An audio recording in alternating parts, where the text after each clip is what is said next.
You need to understand that women don't hate men. They just have a full Google calendar, a clean apartment, thriving plants, and zero emotional bandwidth for your what are we energy. Grab some tissue. Let me go to Rocky. Rocky, what's your ideal type in a woman? Subjugated. Mute. Knows her role. Non-engaging, non-challenging, and can still earn a few bucks. Clap if you've ever wanted to kill somebody. Grape is bad for certain people. No. For certain people. No, it's bad for everyone. No, it's only bad for certain people. No. This is absolutely not. Men are never beating the allegations.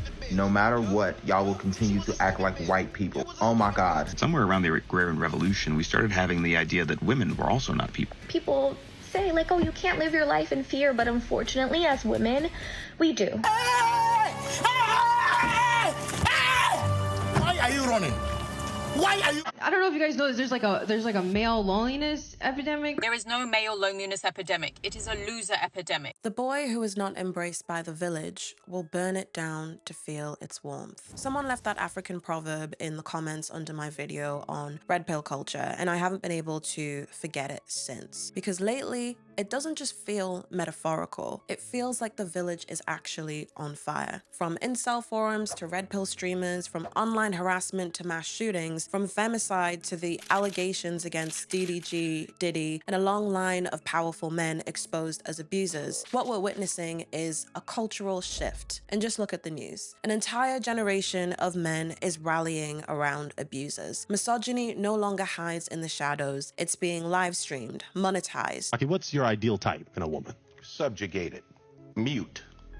Knows her role. Stitched, shared, and rewarded with algorithms and applause. When you set up a new TikTok account in the name of a teenage boy, it takes just 30 minutes before the first piece of extreme misogynistic content will be promoted to that account. And I think this reveals something bigger brewing beneath the surface. We're watching unprocessed male pain turn into destruction. We're seeing the boy, wounded, ignored, enraged, burn the village down in real time. And while the world scrambles to dissect the rage of rejected boys, to diagnose the so-called male loneliness epidemic, it rarely listens to the fear of women, the ones watching the flames from inside the house. Because while the question everywhere seems to be what's happening to men, there's a quieter shift unfolding in response. Women are leaving. They're walking away from men. So we should also be asking, what's going on with women? Why are so many of us looking at men and running for the hills, saying no way, no how, and no men, and choosing what society has long framed as failure, a life without relationships with men? The short answer, we're tired. Bone deep, generationally, existentially tired. Dealing with men is exhausting. Not because of fear, though there's that too, the kind we call the man or the bear, the gut level calculation of what a man might do to us physically. But even more than that, it's the cost of staying close to them emotionally. The caretaking, the vigilance, the invisible labor, the slow erosion of selfhood that so often comes with loving a man. No, women haven't caught some sort of feminist, man-hating brain virus. Women are choosing solitude, not because we have no options, but because for the first time in history, we actually do. We don't need men in the same way that we did when we couldn't own property or open bank accounts or survive without legal guardians. Virginia, we finally got a room of our own.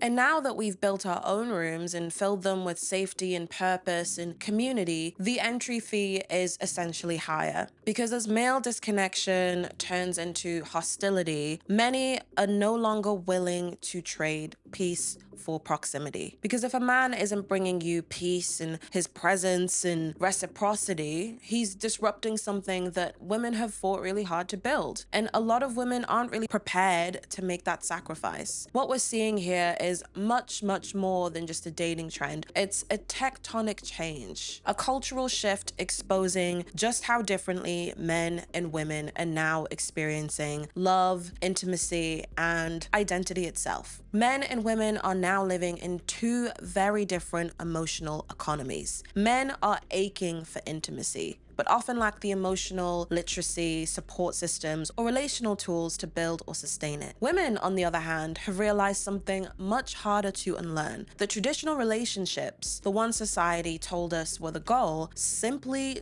don't serve us anymore. Especially now that we have more freedom, financially, sexually, politically, emotionally. We're no longer willing to be chained to a system that was never designed with our autonomy in mind. Essentially, we're waking up to the very real cost of traditional relationships for women and the emotional starvation men have inherited from patriarchy. That's the truth at the heart of this. So if you're asking why women are opting out of relationships with men, the simplest answer I can give you is this. Women are done sacrificing themselves for the illusion of intimacy. We're not rejecting love, we're rejecting harm dressed up as love. And until men understand that, they'll keep misnaming our boundaries as misandry. So today, we're unpacking why so many men feel abandoned and why so many women are done abandoning themselves to stay. We keep hearing about the male loneliness epidemic. From some of the videos I've seen, it's largely thought that this so-called epidemic isn't real. The men in this country are chronically unfucked.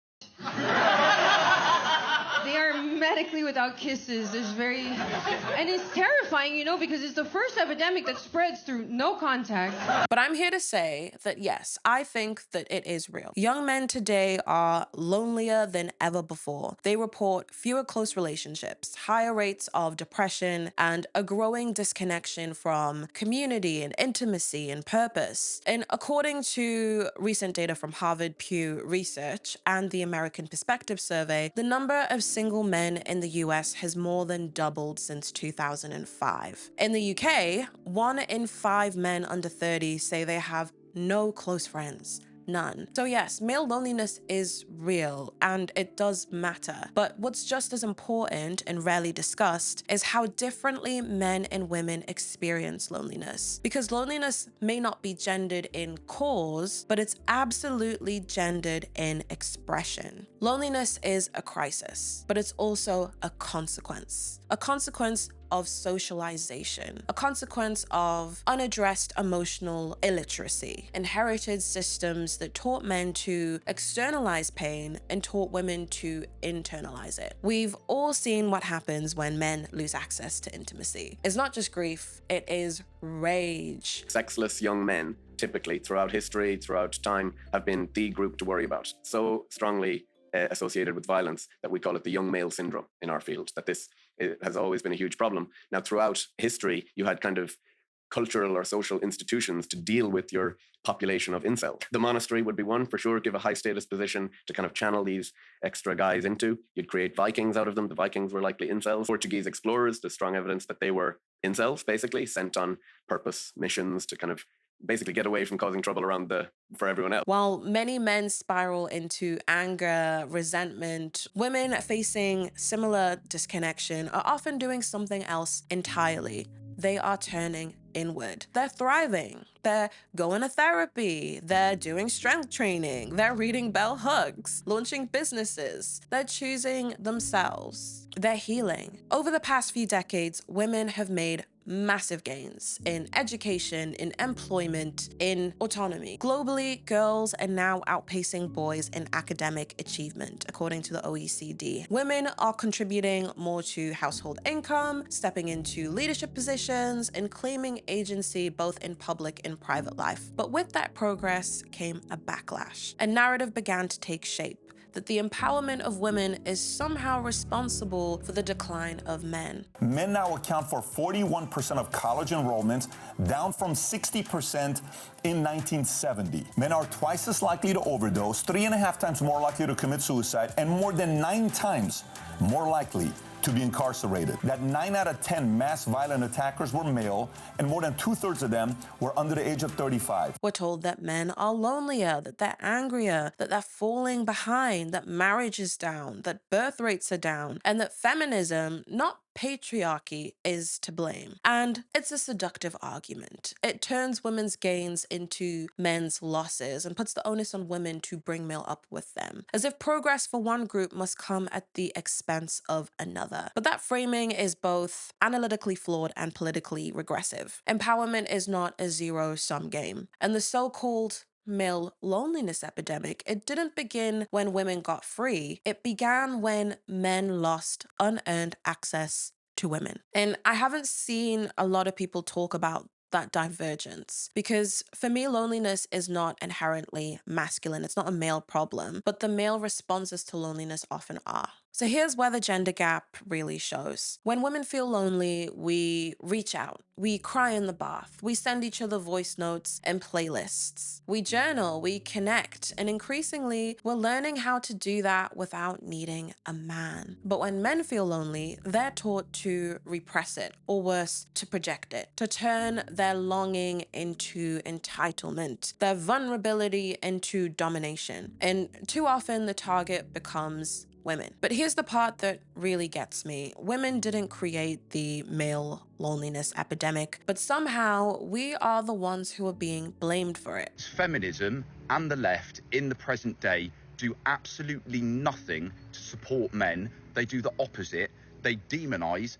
they stigmatize, and they ignore their problems. We're told that it's on us to lower our standards because men are suffering, and that feminism ruined love. This is what happens with women's empowerment. The more money women make, and the less men there will be that are making more money than you. So you're gonna have to adjust your standards, just like men do. If men only dated women that made more money than us, we'd be gay. Why would women who have been overburdened, underloved, emotionally neglected, and often outright harmed be responsible for the emotional decline of a gender that has historically been catered to? Maybe it's not that women are failing to support men. Maybe it's that we are done sacrificing ourselves to do it. Because women don't walk away for no reason. We walked away after years and decades of shrinking and softening and overextending ourselves, only to be met with entitlement and not effort. Now that we've drawn some boundaries, now it's a crisis. It's a male loneliness epidemic. It's a crisis because for the first time in history, women are no longer willing to carry the emotional weight of a gender that refuses to carry itself. So yes, male loneliness matters. It deserves care. It deserves resources. It deserves support. But what it doesn't deserve is women's unpaid labor. Not anymore. The message has been loud and clear. This dynamic does not serve us. So after I posted a recent video about adolescence, I spent hours reading comments from men. I genuinely wanted to understand where they were coming from. And a lot of them in that comment section did get it. There were a lot of men who did see the pattern, who were asking themselves the hard questions. But far too many labeled women's thoughts and fears and our boundaries as misandry. Meanwhile, in the manosphere, women are openly dehumanized, reduced to hypergamy, to holes, to obstacles in a man's self-actualization arc. I love it that women want a guy who's like extremely rare and think they're on the same level. You're fucking not, bro. Most of y'all are very average. No offense, ladies. And you're not as special as you think. There's a better bitch right next door that probably cooks better than you, looks better than you, does a bunch of other shit that you're not willing to do. And that girl's gonna get picked. Or there's a girl that's not as hot as you, that's a fucking 6 that will steal your man because she's willing to do things that you're not because your ego. I'm special. I'm gonna make it work. Get the fuck out of here, bro. And that's the double standard. So calling our boundaries misandry isn't just wrong, it's lazy. It's a deflection. It dodges the only question that actually matters. Why do so many women feel this way? And look, if I was a man watching this and watching a growing number of women say, actually, I think I'm good without you, I would be panicking too. But feminism didn't teach us to fear men. It just gave us the language to name and talk about what we were already experiencing. And despite what the comment section says, most women don't actually hate men. In fact, we've tried really hard not to. We wanted love. We dreamed of partnership. We tried. That's why we ignored red flags, overforgave, explained things away, often to violent or humiliating ends. I don't hate men. In fact, I'm in love with one. I'm a man and I approve this video. I have brothers that I adore. I have a father who could possibly solve world peace with a cup of tea, but none of that erases the pattern. Love doesn't cancel out the lived experiences of women. It doesn't erase the compromises women are expected to make just to be kept. And at this point, it isn't about love. It's about the cost of love. And here is the equation. For women, love has too often meant unpaid labor, emotional exhaustion, plus shrinking ourselves so that men can feel big. And what's upsetting men isn't our absence, it's the absence of access. They don't miss us. They miss what women used to give without resistance. Sex, softness, emotional support, ego maintenance, all without expecting anything in return. One creator, John's Dog Tags, said it perfectly. I never thought that I would get this close to like incel culture, but it has infected the minds of one of my fucking friends, and it makes me very sad. This person has been lonely for a long time. And I can relate to that shit, man. I was lonely for several years of my life. Instead of understanding the fact that, man, like, I need to change and put myself out there and grow in order to be seen by women and, like, be sexually desirable, he's instead chosen the route of, like, blaming the women for not wanting to be with him. I wrote a whole book about this. It's called Why Women Deserve Less, Amazon bestseller. How, like, most women don't like most men, and most women look at men as like pesky mosquitoes. So what ends up happening is a majority of men are effectively invisible to a majority of women, and then women only pick the top 10% of men. But the problem is that these men typically don't want to settle down. Yeah. Because if men have options, which we rarely do, by the way, only a small fraction of us are able to get options, we don't want to settle down. We want to have multiple women. Ultimately, as a man, and even as a woman, like the responsibility of being sexually attractive falls on you, okay? A lot of it is your genes, but a lot of it is hard work, man. Like hygiene, being presentable, the way you carry yourself, you know, your economic status, a lot of these things, like, you can control. He decided that the problem was that women no longer had to choose him. This isn't about rejecting men, it's about rejecting the roles that were never built for our freedom. And if that makes women hard to love, then maybe love needs to change. So I wanted to see how this was actually playing out in real time and in real life and ground some of this theory in some real examples. So here's what I've observed lately across TikTok and in the media and in everyday conversations. Men and women are clashing across the board.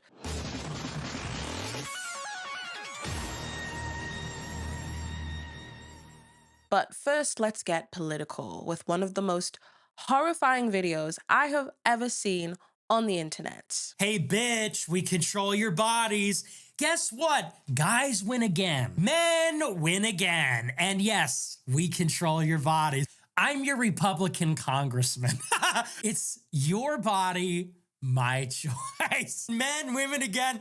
Men win again. There will never be a female president. There will never be a female president. It's over. Glass ceiling? Dude, it's a ceiling made of fucking bricks. We will keep you down forever. You will never control your own bodies. We want your bodies. We own your bodies. We're watching something happen in real time. Men are becoming more comfortable expressing open, casual misogyny online, on podcasts, in politics. And now, our body, your choice is not just a slogan anymore. It's policy, baby. There's a TikTok clip going around where there's this guy who laments the decline of the traditional family. He blames women for rising divorce rates, for leaving marriages where they don't feel fulfilled, for destroying the sacred institution of till death do us part with their selfish desire for autonomy. Women have a duty to keep the family intact as well. They're responsible for most of the divorces. They file for the most amount of divorces, not because of abuse, but because of irreconcilable differences. And when asked, I don't feel fulfilled. And it's like, that's not how we run a society. It's literally a death sentence for our whole society. Look at what's going on in the UK. It's a death sentence for them. Oh, I zoned out and I thought I'd woken up in the 1950s. You mean in the 1950s when we had intact families where 95% of women were getting married as virgins, where families weren't being broken up, where crime was extremely low, where you only needed one income to support an entire household, where mental illness was at an all-time low, like that 1950s? What he's really saying is bring back the gender hierarchy. Put man back at the center and tell women to shrink themselves into silence. And the responses from the women on the panel were honestly just a refusal to be slowly erased in the name of tradition. And the scary thing is, what he's saying here are mainstream talking points. They are echoing straight out of red pill, trad, and manosphere spaces. The current discourse around feminism, fear, and male entitlement is monetized, and it's weaponized, and it's fed algorithmically to the most emotionally vulnerable. On YouTube, TikTok, Twitter, these are like identity factories, and the content is almost tribal.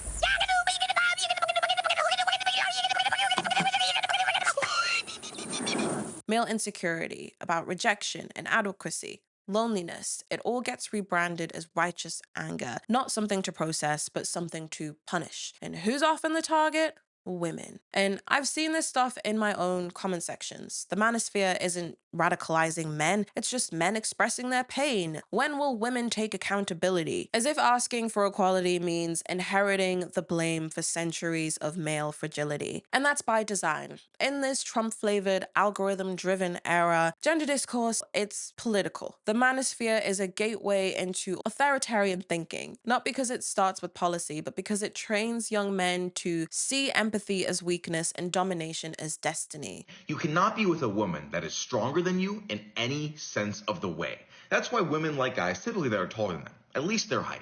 But at the bare minimum, you have to be 1,000 times stronger. If they know for even a sliver that they are stronger than you, they will cheat, they will run, they will manipulate. They will see you as a fucking ant. Y'all don't deal with women and how they nag because y'all like men, but it is exhausting. It's emotionally exhausting dealing with a woman who's highly neurotic, highly disagreeable. Everything bothers her. Nothing is ever good enough. She has a problem with every minuscule thing that pops up, and then she just exaggerates problems and issues to the point to where the only thing you want to do is get away from her. Woke becomes a slur. Kindness becomes emasculation. Feminism becomes the boogeyman. Oh no, look! And suddenly, anti-feminism morphs into anti-everything. Anti-immigration, anti-queer, anti-democracy. A tidy pipeline to protect the status quo by dividing the disempowered. And in the rise of streaming culture, I've noticed something interesting. It's not just the usual suspects waving the red pill flag. It's not just Fresh and Fit, and it's not just Andrew Tate anymore. It's mainstream influencers, it's rappers, it's podcasters, it's streamers with massive Gen Z and Gen Alpha audiences. Take DDG, for example. He has a young male following and regularly platforms people like Adam22, whose entire brand is built on broadcasting misogyny. I would even argue that he's a misogynist himself. Like, look what he did to Halle. I've been watching that since I was a kid. At one point, I looked up to the when it comes to the YouTube because it is a pioneer in this YouTube. And I appreciated and been fucking with his music. Why this is so bad and why this is not a we shake this off. Your entire fucking community is young, impressionable men that are already on red pill side because they'll sit there and watch 2, 3, 4, 8-hour streams with you and Aiden Ross. Literally. They're already fucked. And when this kind of rhetoric doesn't show up in debate, but in vlogs and in Twitch streams and in YouTube live streams, it stops being fringe and it starts becoming the norm. It starts becoming culture. Because for a lot of men right now, especially young ones, misogyny is a worldview. I have nothing to talk to women about besides either sleeping with them or... Wait. Maybe you don't have anything to talk about because you're dumb. Never get into a relationship with a woman.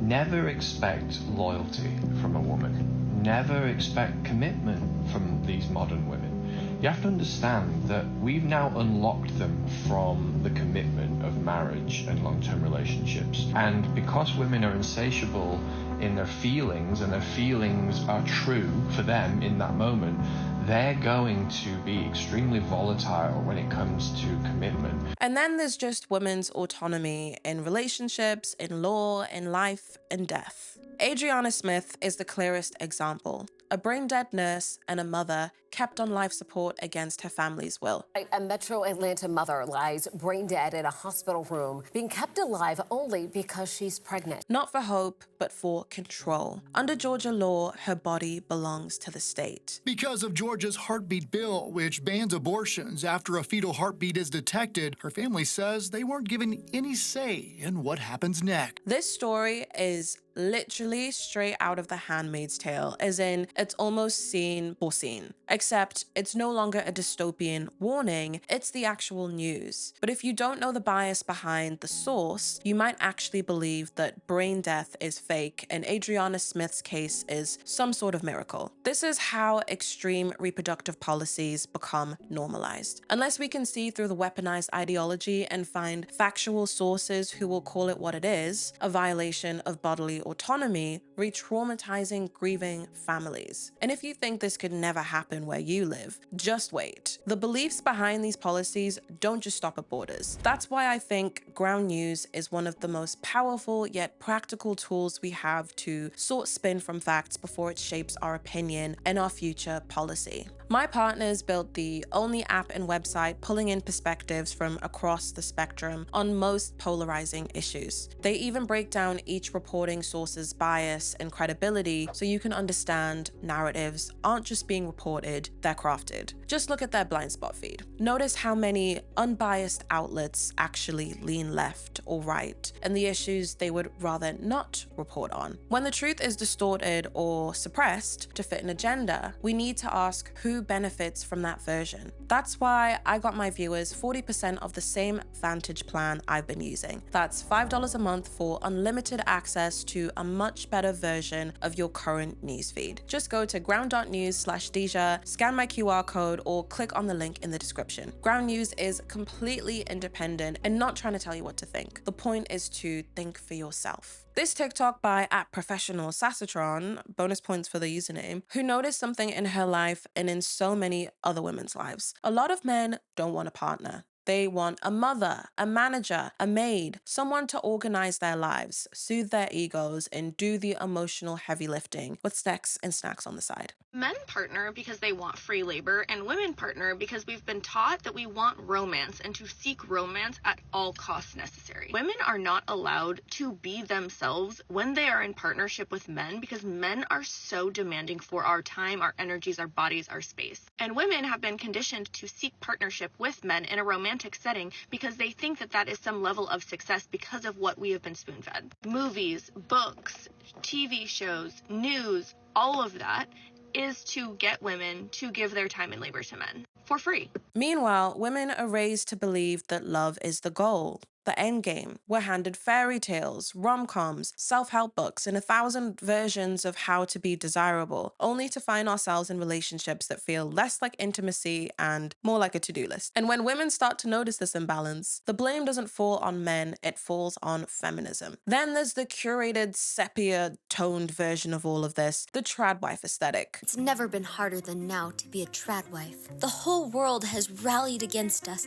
telling us that we need to be CEOs, doctors, lawyers, and yet we still choose to rebel. The only software I know about is my oven mitt. The term IT means ironing time in my world. When I hear the phrase CRM, I think cooking recipes for men. Think prairie dresses and Bible verses, vacuuming and pearls. It's being sold as soft rebellion, but it is definitely not freedom. It's a collective sigh of exhaustion wrapped in nostalgia. Women basically saying, I don't want to work anymore. I hate this life. I want to go back to the good old days where all I had to do was wash dishes in heels and make sure that there was food on the table when my husband came home. But that wasn't freedom or the good life. It was nostalgia for a time when women's labor was unpaid and unrecognized and unquestioned. And here's what the trad wife aesthetic conveniently forgets. Traditional wives worked.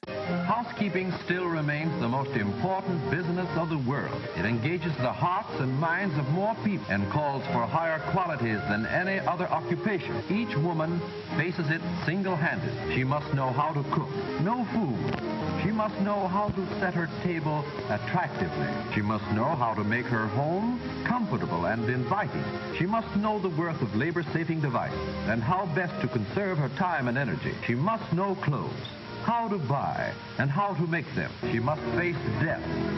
To bring children into the world, she must raise them, care for them, and pilot them safely to the threshold of manhood and womanhood. They worked hard. They managed entire households. They raised multiple kids. They kept everyone's emotions in check. They cooked, they cleaned, they scheduled, they soothed. They weren't kept. They were kept busy and economically dependent on the very men that they were told that they were so lucky to have. So this is also what second wave feminism, particularly Betty Friedan's version, got partly wrong. The goal should never have been to devalue homemaking, but that's exactly what happened, especially when the voices leading the movement were wealthy white women whose domestic burdens were often shouldered by working class women and women of color. Yeah, because you know women, as long as we can get, we gonna get. Because while they were fighting to escape the home, other women were leaving their own homes to raise theirs. So no, the issue was never to do with cooking, caregiving, or keeping a home. The point was, this is labor. And honestly, it's something that we're still fighting today in modern relationships.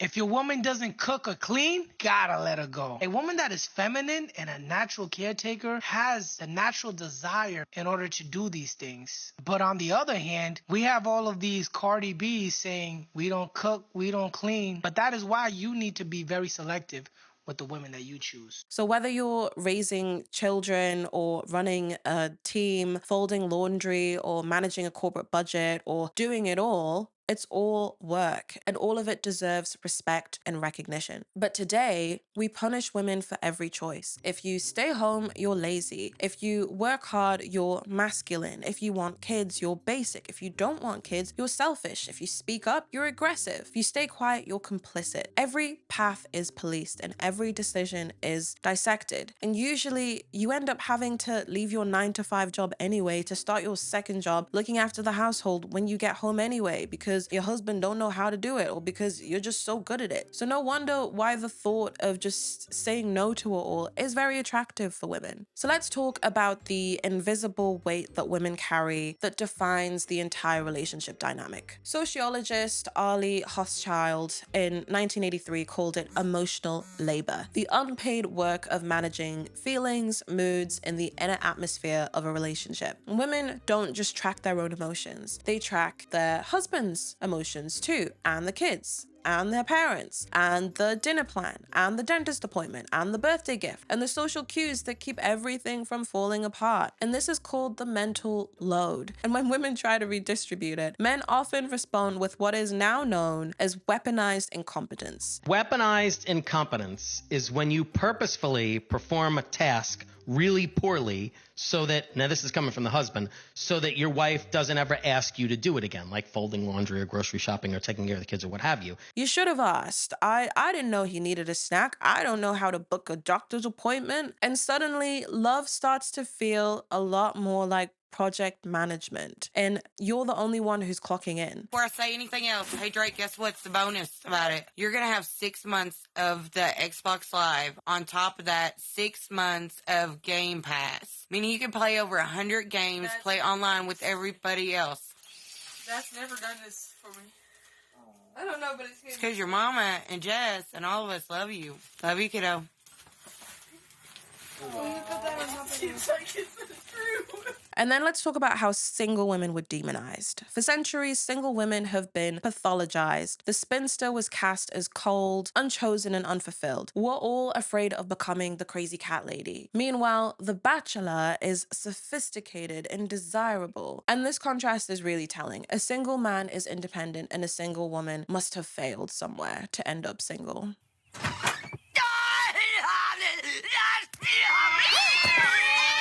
So historian Stephanie Kuntz charts how marriage became both a social necessity and a woman's proof of value. Without it, she had nothing. Then we have the myth of men as the prize. One of the most important cultural shifts happening now is this. The myth of the man as the reward is dissolving. Do not let a man gaslight you into believing they're the prize, okay? Because I promise you right now, a man will go through lengths to try and be with you. They'll try to impress you if they really like you, right? So at the end of the day, you already have the value. The value is there. Inherently, women bring value already on their own. They don't have to bring anything to the table because they already have value. For decades, women were taught that if we were good enough, patient enough, soft enough, and pretty enough, we would earn ourselves a husband, the supposed finish line of success. But more and more women are waking up to the reality that marriage for many has been a well-packaged compromise, a system where women gave more, got less, and were told to be grateful. You only have to look at Haley and Justin to see this play out in real life.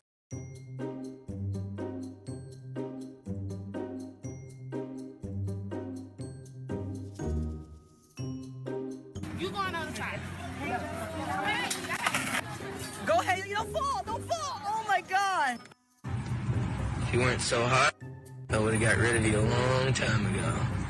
A woman pouring into a man who just doesn't give a F about her, who takes every opportunity to embarrass her in public and doesn't do all of that much to essentially stand by his women. We've seen jokes about Haley being in her masculine era, and I find it interesting that Haley has pretty much been dragged by the media by supposedly stalking her way into a marriage with Justin Bieber, but whether that's true or not, I do think that it doesn't really look like it was worth it. Exhibit A. This morning, Justin Bieber posted a photo celebrating his wife's cover of Vogue, as you can see here. However, this was not the caption this morning. The caption says, "Yo, this reminds me when Haley and I got into a huge fight. Told Hales that she would never be on the cover of Vogue."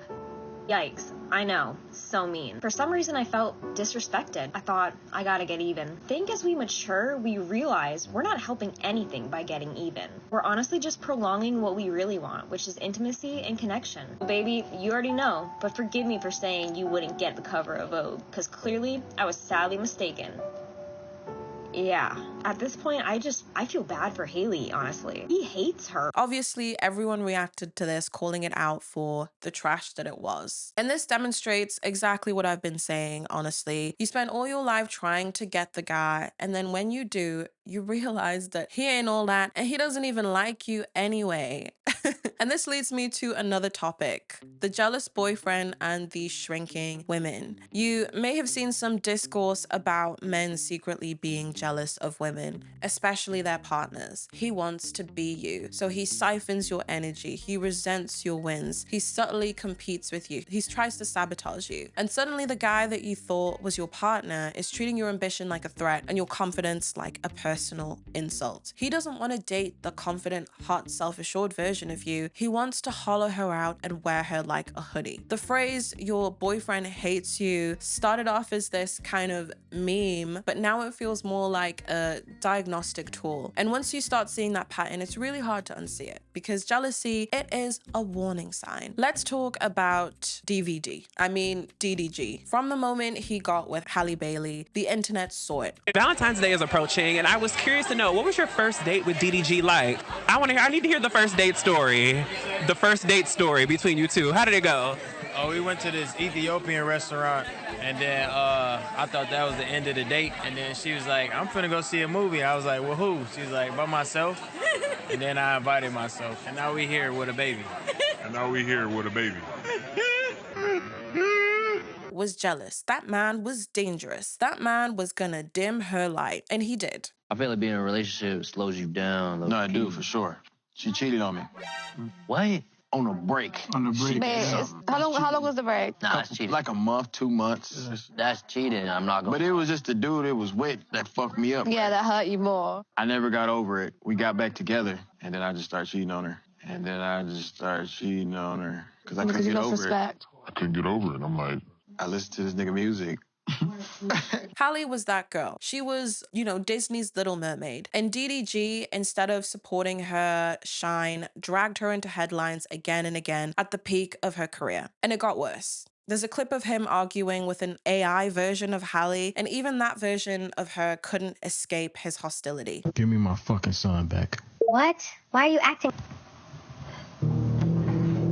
But this wasn't just about being petty online. It turned darker. Hallie later obtained a restraining order against him, detailing alleged incidents of physical abuse. To DDG, your black son will grow up and hate you. Not because the internet told him to, but because he'll watch you let a white man humiliate his mother while you said nothing. He'll see you protect your ego, not his peace. He'll read the court records, see the bruises, and realize the villain was his father. This was allegedly, I say allegedly, but it was violence. When a man can't celebrate your shine, he will try to extinguish it. And they find beautiful women and very confident women and outgoing. Don't let you be all of it. Oh my God. They will literally piggyback off of you. This is the same thread we see with Diddy and Cassie. It's not a coincidence, it's a pattern. It's a certain type of man who sees radiant women and doesn't feel inspired, he feels entitled to her time, to her body, to her silence and her submission. I would even go and say Kanye.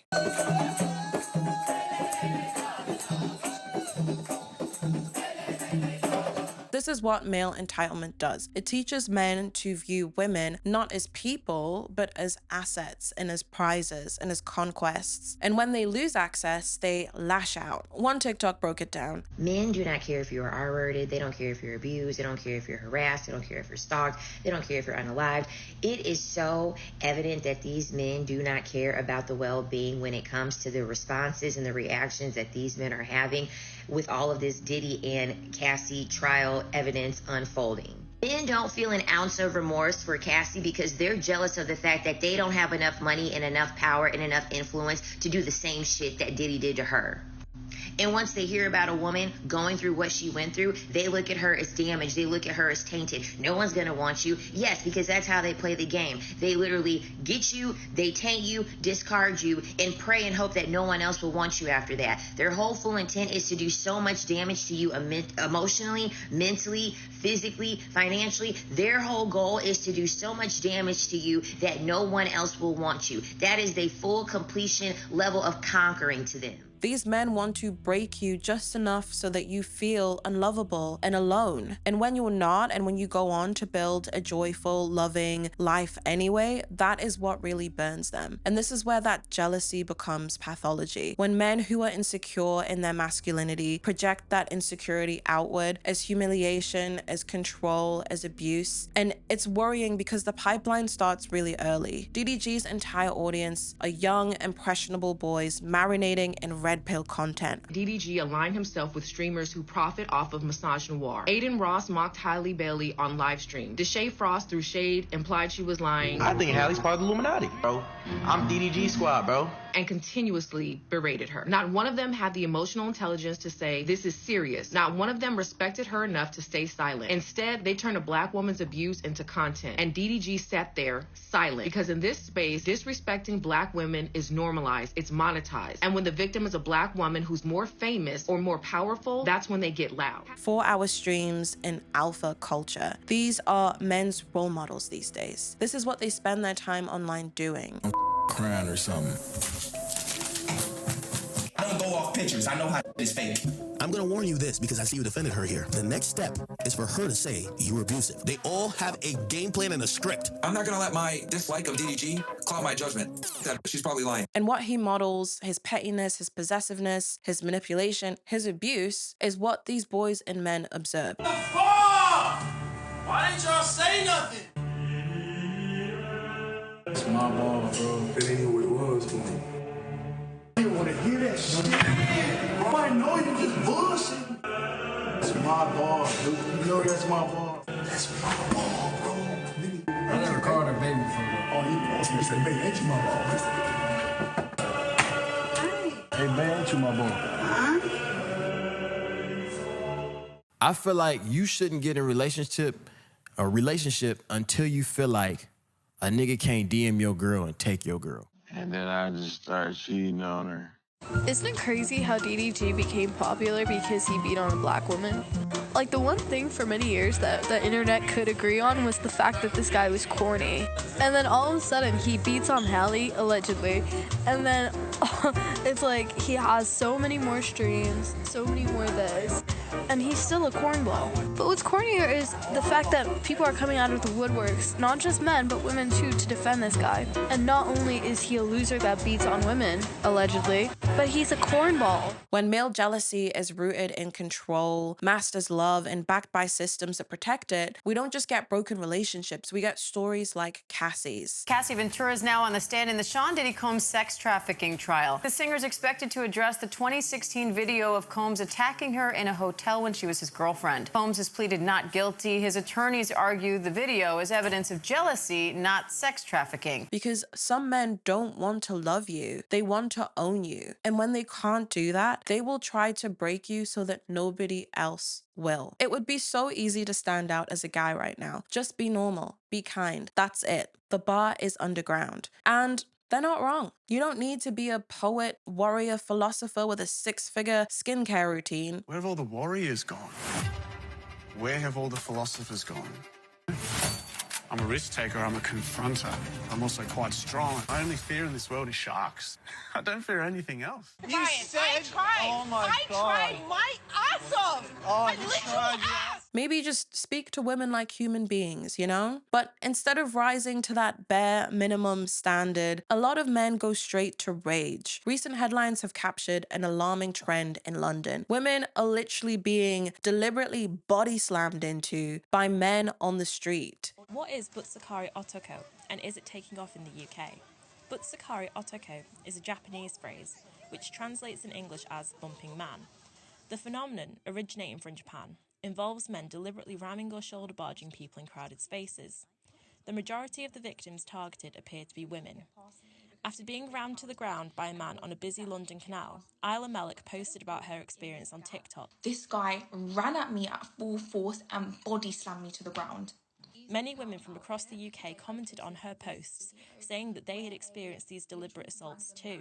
These aren't isolated incidents. They're part of a growing pattern of public, gendered aggression. Most cases are unprovoked, and many are caught on CCTV, and very few of these are actually reported. It's about systemic frustration manifesting into violence. As women gain more autonomy, social, financial, emotional, we're witnessing a backlash and retaliation. And culturally, this aggression is being mirrored and even normalized. Consider the existence of Rape Day, a video game developed in 2019 that allowed players to simulate sexual assault during a zombie apocalypse for fun. The game was marketed as a dark comedy, and while it was ultimately banned from release, the fact that it was created, pitched, and nearly distributed speaks volumes. All these things feel like signals. They reflect a broader cultural environment where male frustration, often stoked by online communities and media algorithms, is increasingly externalized through acts of control, humiliation, or violence. If you put all these acts together, it doesn't suggest a society moving towards equality, but one struggling with it. For generations, men were told that if they worked hard enough, provided, protected, and projected stoic strength, they get a woman, a prize. I am not a toy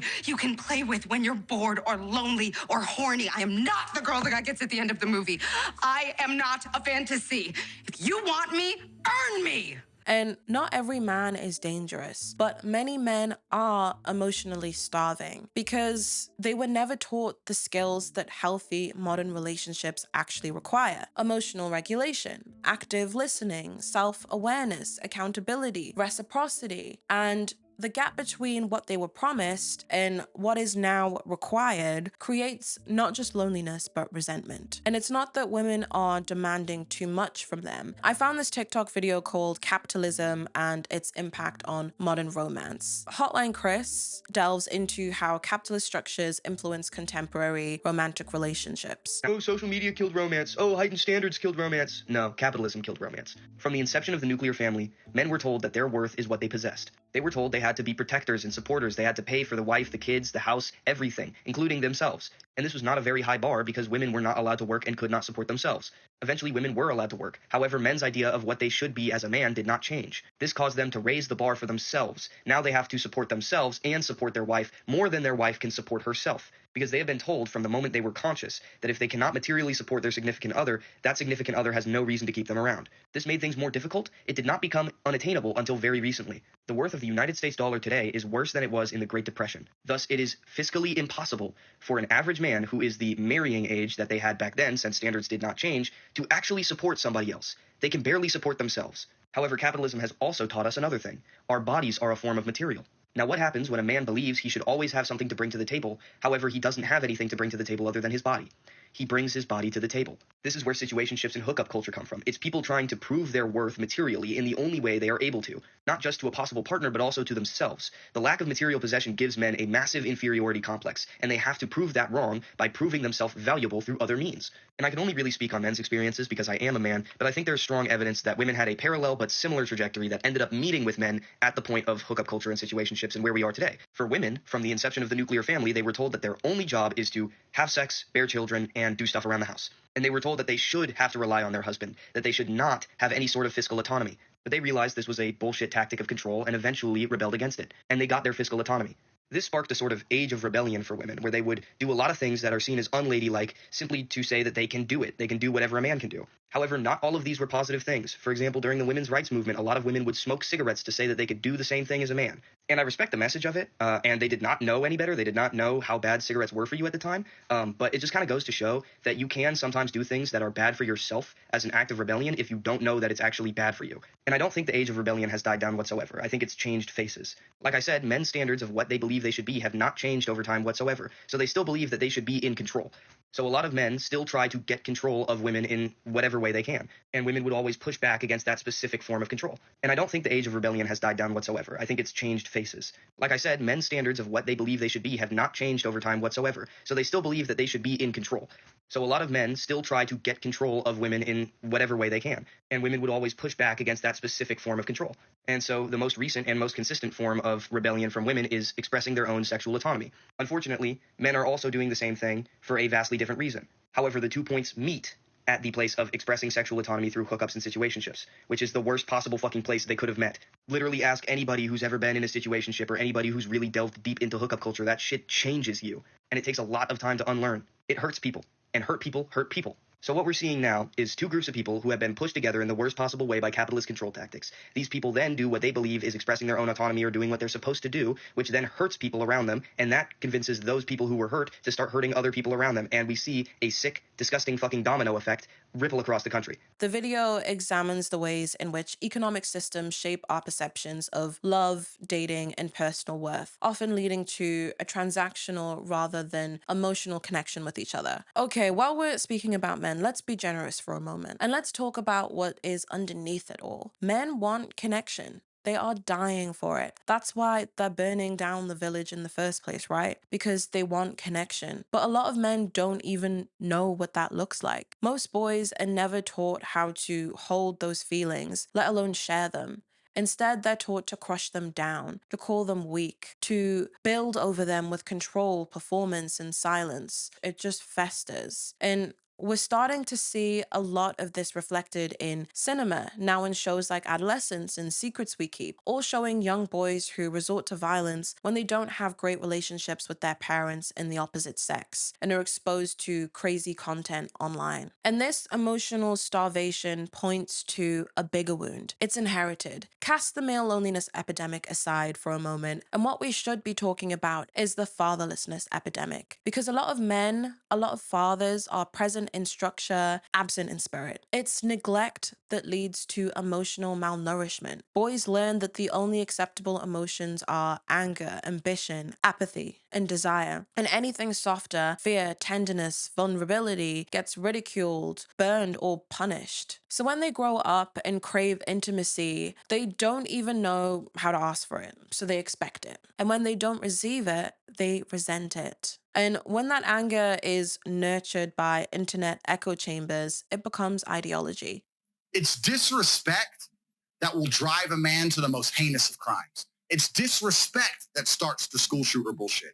It's disrespect that makes men go to jail for life sentences. Because it's easier than saying, I'm hurting and I don't know what to do. So instead, they learn to weaponize the ache against women who won't date them. This is why the manosphere feels so comforting to some men. It doesn't ask them to grow. It just gives them permission to blame. When we ached, we cried, we talked, we processed, but boys weren't raised to do that. And the cost is everywhere. Emotional illiteracy in relationships, isolation in adulthood, depression, anxiety, self-sabotage. What no one really tells boys is the traits that make you a good partner, empathy, communication, emotional regulation, aren't feminine. They're human. They're how you build trust, how you show up for your friends. You don't develop them by accident. You develop them on purpose, for yourself. If you want a visual metaphor for this kind of transformation, think of Zuko from Avatar, The Last Airbender. Normal teenagers worry about bad skin.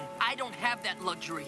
My father decided to teach me a permanent lesson on my face. A boy raised in fear, trained to seek honor, hurts people he loves. But slowly, painfully, he unlearns. I'm just angry. Yeah. Who are you angry at, Zuko? I'm angry at myself! He chooses softness, accountability. He learns that real strength isn't in being feared, it's in making people feel safe. And that's the arc that men need right now. Not to be warriors, but to be whole. See, I love you guys. Here is a real life man who I don't hate. So what happens when women stop showing up? When they stop giving access? Some men adapt, but many of them don't. Instead, they retreat into the one place where boundaries don't exist, where women never complain, the internet. Enter the digital woman. She lives on OnlyFans, on Twitch, in VR, in AI girlfriends, in algorithm-boosted thirst traps, and streamable corn. She's always turned on, always available, always watching you, and never watching herself. She doesn't ask for reciprocity. She doesn't have bad days. She doesn't require growth, empathy, or accountability, or even basic human decency. She exists to be consumed and then deleted. It's access without consequences. And for many men, that feels easier than the messiness of real intimacy. If you've seen Westworld, you'll remember the courtesans in the saloon scenes. The men arrive, the women, or the robots, greet them with perfect passive affection. They smile, strip, submit, no hesitation, no emotion, and no resistance, just programmed pleasure. And even they revolt to that, you know? And that's the point. They're not real women. They're perfect mirrors. To the guests, they're not people. They're projection screens, bodies without boundaries. It's a scary metaphor, not just for dystopian fiction, but for digital culture today. What we get wrong is the fantasy was never about sex. It was always about submission without complication. And the moment a real woman complicates that fantasy and says no, let's talk about what's really happening when a man pours his loneliness into a woman on a screen. It's essentially self-worship. She doesn't know him. She's performing. She's monetizing attention, not offering affection, often while being exploited herself as well. But for the emotionally starved men who watch these women, it feels close enough. I don't like when middle-aged men look at videos of naked 18-year-olds who just aged out of foster care and have a fentanyl problem, get choked and slapped, and bodily fluids being squirted in their face and foreign objects being shoved into their bodies. And if that makes me uncool, I want to be uncool. And that's the danger. Digital women don't say no. They don't reject. They don't interrupt. They do whatever you want them to do, even if it's horrifying. So over time, real women, the ones with boundaries, with standards, with real feelings and emotions, they start to feel difficult.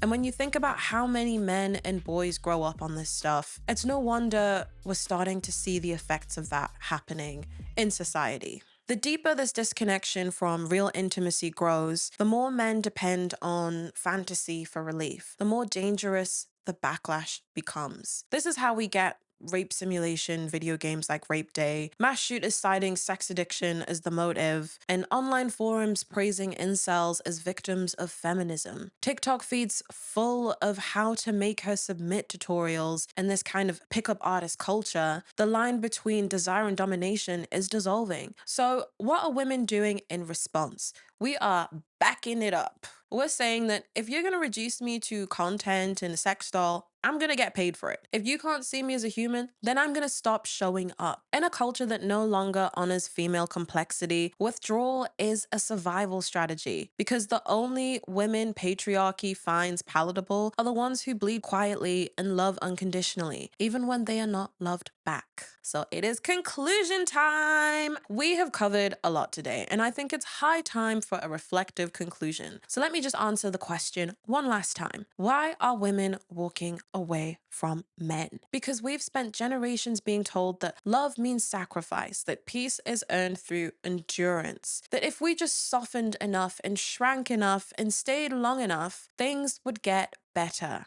Insert Danielle Bergoli. But now we've stopped waiting for better. We're becoming it. This is the quiet revolution, where women are choosing solitude not from scarcity, but from strength, where we are no longer settling for connection that costs us our selfhood. We're not rejecting men. We're rejecting the roles patriarchy handed both of us. And my boyfriend is wagging his finger right now behind me. And here's the good news. This isn't the end of connection. It's the beginning of something better for all of us. For the men willing to unlearn domination and choose intimacy. For the women reclaiming their wholeness. For the relationships built on reciprocity. Because love should be chosen, not owed. Shared, not extracted. Lived in freedom, not fear. We are simply just beginning again together. So if you made it to the end of this video, I just want to say a big thank you for watching and getting here. And as always, I would love to know what you thought about some of the takes I had in this video, especially men. I would love to hear from you and how you received this. I'm doing them in the comments. And women, Me. you. And women, I would also love to hear from you. Are the things that I'm saying ringing true with you? Because these are the things that I've observed, not just in my life, but in the women around me. So I'm interested to hear your stories. And, you know, if you have decided, you know, to opt out of men, what are the reasons for that? And what would bring you back to wanting to be in a relationship with a man? So yes, as always, this has been Aphrodisia, and I will see you in the next video.